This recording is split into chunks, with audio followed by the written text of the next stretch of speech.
Thank you for staying tuned to Breakfast Weekend this morning. We will be starting our very first discussion segment where we'll be talking about how to achieve marital bliss. Our guest is a counselor and a relationship expert in the person of Mrs. Adetutu Oshofowora. Good morning. Good morning. Thank you for coming. So, first off, let's identify what marital bliss is. Okay. Let me have. Alright, basically, marital bliss is just the condition, the atmosphere between a married couple that expresses mental, emotional, psychological, spiritual, and physical health. That's a lot. Understand? It does not necessarily mean there will not be conflict, because the absence of conflict is not necessarily an evidence of bliss. Remember that the graveyard is also a peaceful place. But there's a difference between the peace of a graveyard and the peace of a garden. So it's very possible for there to be conflict between couples. But because there is conflict does not mean that they are not in bliss. As long as that conflict is not endangering the health of both of them, and they are able to resolve it in such a way that there is subsequent productivity and more unity between the two. Actually, a conflict in a home is supposed to bring them closer, not drive them apart. What causes issues is the fact that the conflict resolution techniques of a lot of people are poor. So they don't know how to resolve those conflicts. But basically, when you are talking of marital bliss, it simply means that the union of those two people is able to bring forth productivity in all areas of their lives. Now, the way they now express that productivity is different. And I was going to ask how, we see some people, and like I said, some people just say lie, they're not. All that you explained now are things that the couple in that marriage would know, as opposed to know. Yes. Now, for people watching from the outside, Yeah. how can we tell when? Because some young people would say, "I want my marriage to be like so and so's. I want my marriage to be so and so's," because it seems there's bliss, But how can someone watching from the outside know that, okay, this is real, this is not real? Basically, that could be a little bit difficult because the yardstick with which we measure things are different. And what works for one person does not work for another. Okay. For example, now, for me, probably what I want, or the kind of signs I would love to see in a couple that is blissful is that they hold each other's hands, they wear the same clothes. Some of those ideas might even have come from my own background. You get it? True. And so if I see a couple that they don't wear the same clothes, they don't hold each other's hands outside, it means that they are not blissful. No. There are no hard and fast rule about it. But the best way to observe that a couple, they are happy, is to look at the disposition of the two of them, particularly the wife. Why? Because you see, basically, women are more emotional than men. We are more sentimental than men. So, contradictory situations easily shows on a woman. Her attitude, her demeanor, her courage, the way she looks, the way she carries herself, even if she's smiling all over the place, looking well into her eyes, you see the shadows there. Now, even if you now see that, you don't need to assume that it simply means her marriage is terrible. It could be that there are issues. Basically, you get it. But when you see healthiness, you should know. It's just that it's very important for you not to use your own yardstick of what you call bliss as the yardstick for everybody. Because you can see a couple that they don't wear the same, in fact, they don't come to church in the same car. Because the nature of their job might be that they can't even come to church together, they cannot go out together. So because you don't see them together every time, does not mean that they are not happy, or because they don't present your own ideal of happiness. But when you see health, you see somebody who is healthy, who is happy, you will know. And particularly when you see it consistently, persistently, you get it. I know one thing in marriage is that most people, you talked about women being more emotional than men. One thing women have always complained about, some people that I've spoken to in their marriages, is the fact that, okay, my husband does not understand me, he does not understand how I'm feeling.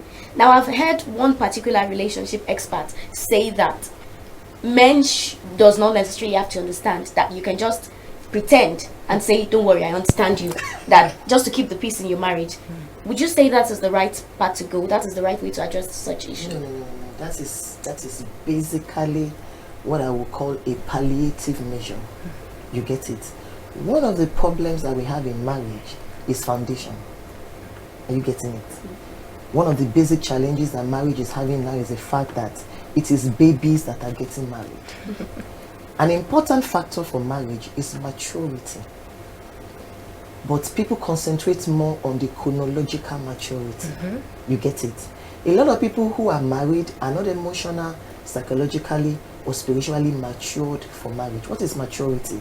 It is the state at which you receive stimuli, you process it, and you respond accordingly, not react. So when a person has attained certain levels of maturity before marrying, you know how to relate and deal with people. Do you get it? So you understand the fact that you don't need to deceive your spouse. It is part of maturity to be able to handle life, to have relatable intelligence, emotional intelligence. So a husband is supposed to be a man. So a man is a matured individual. So he should know that I need to understand the people around me. Is he deceiving his co-workers? Is he deceiving his friends? Are you following me? So it is mindset that makes him to think I don't have to understand my wife. Because he understands other people around him. Sure. He simply doesn't place enough value on that relationship and on that woman to take time to understand the person that he's dealing with. So the problem with that is that there is already immaturity in that person before entering into marriage in the first place. And of course, marriage doesn't change anybody. It simply presents an atmosphere for you to bring out your real self.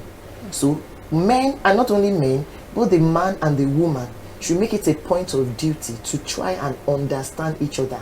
And it comes via communication.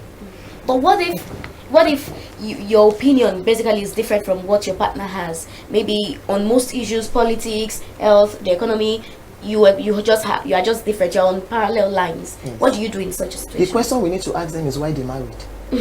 Opposites attract. No. There's a difference between opposite attracting and having similar value system.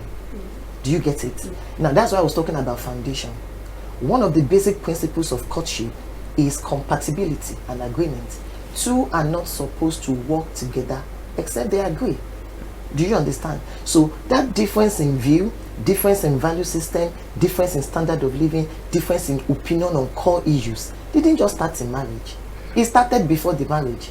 The problem with a lot of us is the fact that we sincerely hope that the person will change after marriage, particularly women. Do you understand? Because we believe that, okay, he will change. But you have always had disagreements. So what is happening in that marriage is the matured fruit of the seed that was there before marriage. So in a case like that, the truth of the matter is that you shouldn't have married each other. Wow. That's just the truth. Now, you're saying that people don't change. But I said marriage don't change. Marriage doesn't change people, true. Now, some people... when children come in, for example, when they are fresh, just me and my husband, everything seems lovely. But sometimes when the children begin to come in ones and twos, and then some foundations are shaking, you know, what then? I mean, the husband begins to act up, the woman begins to, it's me and my children, you know. What can you say happens or happened in that time? And how can it be, is it prevented now, or how can it be encountered? Because most that I know of, when that time comes, I mean, the first child is even usually the love child, so it's cool. But as the child grows older and another child comes in, some things begin to change, and it's quite evident. Yes. How can it be prevented? Beautiful. Let me paint this picture for you. A dirty well does not bring out clean water. If the water that is coming out of the well seems clean, all you need to do is stir the well. When you stir the well, the dregs that are beneath it will come out. You get it? This is what happens in marriage. The proximity of marriage, the situations and circumstances of marriage brings out everything that is inside of you. Do you get it? So the knowledge gap that you had before marriage that didn't show, when you marry, the circumstances of marriage will bring it out. Do you get what I'm trying to say? The weaknesses that you had that you were not observant enough to really see before marriage. When you marry, it comes out. Do you understand? So all these factors that you are talking about, children, it's not only children, work. A lot of couples, in a bid to be very good husbands, fathers, wives, and parents, they are very good at that, but they become very poor at being good lovers. While they concentrate on the responsibilities and burdens of marriage, they lose focus on why they married in the first place. So you see, all those things, marriage is bringing it out because they are there. And what is the name of what is there? Knowledge gap. So what we need to do, for example, and that's why premarital counseling is very important for couples who wants to marry, is for us, before our young people marry, to sit them down and make them to face the reality that these things are coming. And that's why for somebody like me, one of the counsels I give young couple is never have a child within the first year of the marriage. Never do it. Never do Even it. when pressure from parents comes. Of course, because part of the maturity you must understand before marriage is the fact that you are not supposed to act based on pressure.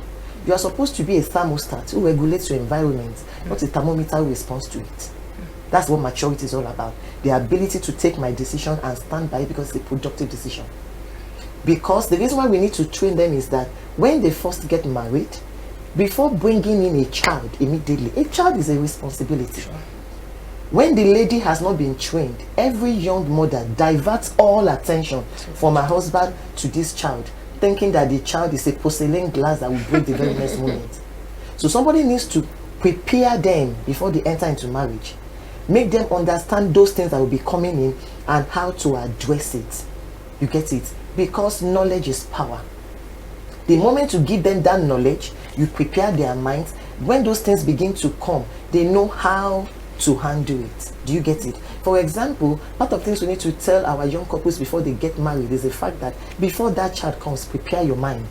A child is coming. It's a beloved stranger, actually. A beloved intruder. It's going to come into your midst. It's going to take your attention. So you need to begin to substitute quantity for quality. You need to begin to plan your life in such a way that your designed plan is that, okay, we need to create time for each other despite this child. Because if those things comes to them suddenly, unprepared, it shakes the two of them. And if they don't have, and part of the thing we need to teach them is to have accountability figures. A lot of young people today, they don't want to account to anybody. They must do it by themselves. So if we put all these things in place, you must prepare for anything important. Do you get it? Marriage is one of the most important institutions that people don't prepare before they enter. They prepare to enter school, they prepare to get a job, they prepare to go into business, they prepare to get a contract. But when they want to go into marriage, they just enter. You talked about the child being a beloved intruder. Some other intruders now would be the extended family of the wife, of the husband. How can two loving couples, a couple rather, entertain the extended family without it affecting the relationship between the man and the woman, and then without that intrusion from the extended family also being strained? If you notice, I've been talking since morning about maturity. Do you get it? If you are matured and you understand how life should be, and you understand the principles that guide the marriage, you will understand that when two people are married, every other person is a third party, and third parties are okay. I tell people there's nothing wrong in a third party. So don't be teaching couples that no, don't allow third parties. No. You cannot even avoid third parties. You get it? They are a very important part of life. But the two of them must have an agreement that the only third party, whatever name of the third party, children, family members, father, mother, the only third party that will be allowed into our midst is the third party that is contributing to the progress and productivity of this union. Any third party whose presence is contributing or is a disadvantage to our union must be gotten rid of. And it is the owner of the third party that must get rid of it. Owner of it. Is the owner of it. Meaning, if it is the parent or the mother of the husband that is constituting a nuisance to that family, he must not wait for his wife to get involved. He should get rid of the person, and she should do likewise. Do you understand? The advice I now give to both of them is that whatever your parents-in-law are doing at any point in time, your response and reaction to it must be the response you will have given if it was your own parent. Do you get it? So whatever my mother-in-law is doing, do you get it? If I know that if it was my mother who did that, I will just ignore her. Then if it was your mother-in-law who did it, just give your husband that courtesy, ignore. But if I know that if my mother should do this, she's leaving our house today, then if my mother-in-law does it, I will tell my husband she's leaving and she should leave. Now, you talked about progress and productivity being the focus. If anyone is not contributing to that, it's not entertained. Progress and productivity, contributing to progress and productivity in a union can be relative. For example, a mother-in-law comes in and is saying, we have to use herbal concoctions for a child. She means well. Of course. I mean, obviously. But if the mother of that child, Gogo, is saying, I don't believe in it, I'm trying to say now that how can productivity and progress is relative. How can people draw the line? Even though the person means well, but I know it's not the kind of progress I want. How should it be handled? That is the reason why the couple must have similar value systems. Do you get it? You don't marry a person that does not share your value system and core principles of life. So if Mr. A now, who is married to Mrs. A, the two of them do not believe in using herbal concussion, do not believe in all those stuffs, the opinion of both their parents is irrelevant. It has nothing to do with, okay, you know, the scenario you just painted now is that my mother-in-law wants me to use it, but my mother does not want me to use it. I am not interested in the opinion of the two of them. I'm interested in the opinion of myself and my husband. Do you get it? Every home must be established on basic foundational principles. You're saying this now and it seems clear. Yeah. But sometimes, even though the husband agrees with the wife that this thing is actually not good, but let's do it for my mother, what should be for done? him to do that simply tells me what I've been talking about is a baby. And every time you marry a child, you pack shit. Babies are expected to mess up. I told us part of the signs of maturity is the ability to take decisions and stand by them. Do you get it? Because those decisions are your core value system. They are your core principles. Do you understand? So if that man was a matured individual before he got into that marriage, and he equally married a mature lady before he got into that marriage, their principle is their principle. Because you see, this is the issue. If he's unable to take a stand, what happens the day mommy says, let's do something more dangerous, like probably circumcising your daughter? What will now stop you from saying, let's do it because of mommy? So for that to happen simply means one thing: there are no foundational principles for that home in the first place. Remember, it is foundation that determines what you are building on top of it. Sure. So if the foundation of that home is strong, based on solid core principles, anybody that comes in, we know already from beginning that if I'm going to stay in this environment, let's remember the wedding of the princess. Everybody who doesn't dress properly before, when they were going for that wedding, did they not keep to proper? Because everybody knows if you don't dress like that, you will not enter the palace. So everybody was able to subject themselves to those principles. That's the way a home should run. Let's talk about infidelity in marriages. Okay.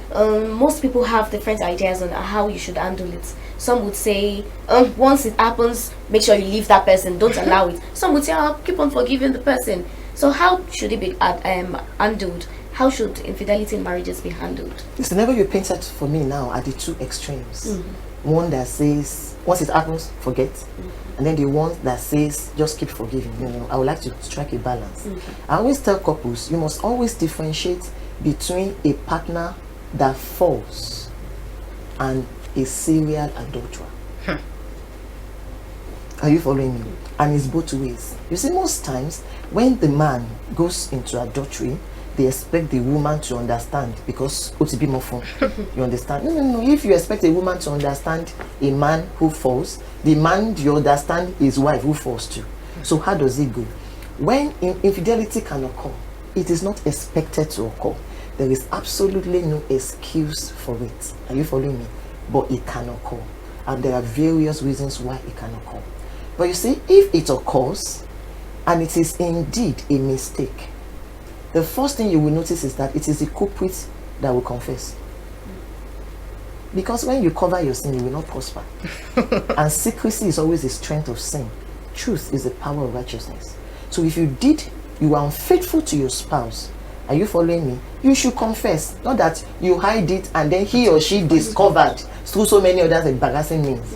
Now, if the person confesses and the other person, he has never done that before, she has never done that before, and you found out why, and then you could see what happened. I tell people, if that person does not have such a reputation, take it easy. Sit down and then resolve whatever is the issue that made your partner vulnerable. Because a lot of issues could. It's not an excuse for that person. Do you get it? But a lot of issues can make that person vulnerable. So block all those areas. That person must be repentant and must be ready to do a lot of damage control. Because he has broken trust. So he or she who broke that trust must be willing to build back the trust over time. Without complaining too much if the other person misbehaves like that. Because you broke the trust. You understand? But in a case whereby it keeps happening over and over again, that is not a mistake. That is a serial adulterer. And the other person has every right to take their decision, ranging from separation to divorce to living in. Because if the person continues to do that, regardless if it's the man, even if it's the lady, it's going to bring in different kinds of diseases for you. It's going to expose the family to a lot of things, even the children. You understand? So in the case of a serial adulterer, an unrepentant adulterer, the other partner has every right to take a decision that the person finds comfortable for him or her. You get it? So there should be a balance. It shouldn't be as, oh, it has happened, then forget it. Oh, no. Find out why. Understand what is going on. Or it's happening over and over again, then just keep forgiving him and keep forgiving. No, it doesn't have to be like that. On the part of the partner that is that you said the partner is not a serial adulterer, someone that just maybe fell into temptation or something, you talked about the person going to meet the partner that this is what I did. Some people will believe that, okay, I don't need to rock the boat, I'm not going to do it again, I'm sorry about it, but thank God my partner did not find out, I don't want to tell the person. How about that? And because that's why I say, you see, we need to understand one thing, that marriage is not the idea of man. That's why we're having issues in marriage. Marriage is God's institution. Marriage is a product whose producer is God. And if you're going to use any product, you must follow the producer's manual. Else, you'll be using it wrongly and you will spoil that product. You understand? So, one of the principles of God is that he that covereth his sin will not prosper. Do you get it? So that idea is actually the idea of an immatured mind that made him to do that in the first place. That's why it got to that. Because you see, you do not jump into infidelity. It's a process. The person he slept with or that she slept with, they didn't meet today, remove their clothes today. It was a process. So actually, that's why I've been talking about maturity.